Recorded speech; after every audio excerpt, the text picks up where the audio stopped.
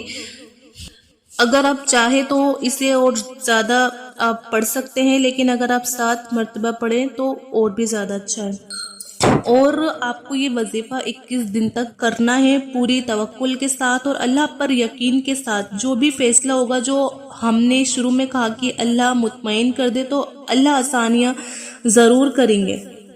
اور ایک چیز میں اور بولنا چاہوں گی کہ ہم نے جب اپنی خواہش اللہ پہ چھوڑ دی نا، تو اور اپنی چاہت اللہ پہ چھوڑ دی، تو اس سے ضد نہیں کرنی، اس سے دعا کرنی ہے۔ بے شک اس کو منانا ہے، رو کر منانا ہے، اپنا دل کا حال بتانا ہے، لیکن ان چیزوں کے پیچھے اتنا نہیں بھاگنا ہے جو آپ کو کبھی کبھی ہمیں ریالٹی میں سائن دکھ رہے ہوتے ہیں کہ یہ چیز ہمارے لیے صحیح نہیں ہے، لیکن پھر بھی کیونکہ ہمارا دل اٹیچ ہوتا ہے تو ہم کہتے ہیں کہ نہیں، ہمیں یہ چاہیے ہی چاہیے۔ دیکھیے فور اے ٹائم بینگ ہمیں لگتا ہے کہ جیسا بھی ہمیں چاہیے، بٹ بعد میں کیا ہونا ہے، کیا کانسیکوینس ہے، یہ اللہ بہتر جانتے ہیں۔ تو کہنے کا مقصد بس اتنا سا ہے کہ ہمیں چیزوں کو فورس نہیں کرنا ہے اور ریالٹی کو دیکھتے ہوئے چلنا ہے، کیونکہ یہ جو فیصلہ ہوتا ہے نا پوری زندگی کا ہوتا ہے، اور فیملیز کا بھی ہوتا ہے، جنریشن کا ہوتا ہے۔ تو مائنڈ فل رہے اور سمجھے اور اللہ پہ چھوڑ دے سب کچھ، اور جو آپ نے چھوڑ دیا تو ٹینشن نہیں لینی ہے۔ اگر ہمیں اس کے بعد بھی ٹینشن ہے تو مطلب اللہ پر ہمیں یقین نہیں ہے، اور یقین نہیں ہوا تو آپ کی دعا بھی قبول نہیں ہوگی، آپ کی دعاؤں پہ قبولیت نہیں ہے۔ تو اللہ کا جو بھی فیصلہ ہوگا وہ خیر اور عافیت میں ہی ہوگا۔ اللہ ہم سب کو خیر و عافیت والی چیزوں سے نوازے، جس میں دونوں جہان کا سکون ہو، اللہ کی محبت ہو، اللہ کی رضا ہو، اور بہت اچھے ہم سب کے نصیب ہو۔ تو یہ دعائیں اپنے لیے بھی کریں، اپنی فیملی کے لیے کریں، کیونکہ جب ہم کوئی دعا دوسروں کے لیے کرتے ہیں نا تو سب سے پہلے وہ ہمارے حق میں قبول ہوتی ہے۔ تو خوب دعائیں کریں اور اپنے آپ کو غلط چیزوں سے، گناہوں سے بچاتے ہوئے چلے۔ اور بس آج کی ویڈیو اتنی ہی۔ مجھے امید ہے کہ آپ کو یہ ویڈیو ضرور اچھی لگی ہوگی۔ آئی ہوپ اس سے آپ کو کچھ ہیلپ ملی ہوگی، and don't forget to share this video your family and friends, کیونکہ سب کو فائدہ ہو اس ویڈیو سے۔ اور ویڈیو کو آپ لائک کرنا نہ بھولیں، اور میرے چینل عظمیٰ خان اسلامک چینل کو آپ ضرور سبسکرائب کریے۔ ملتے ہیں پھر نیکسٹ ویڈیو میں، جب تک اپنا خیال رکھیے گا۔ اللہ حافظ۔